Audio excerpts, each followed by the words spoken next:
أعوذ بالله من الشيطان الرجيم. بسم الله الرحمن الرحيم. يا أيها الذين آمنوا لا تتخذوا اليهود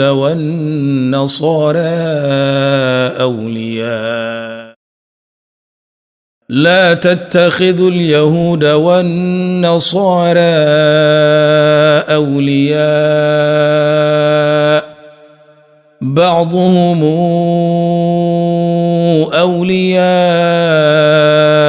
بعض ومن يتولهم منكم فإنه منهم إن الله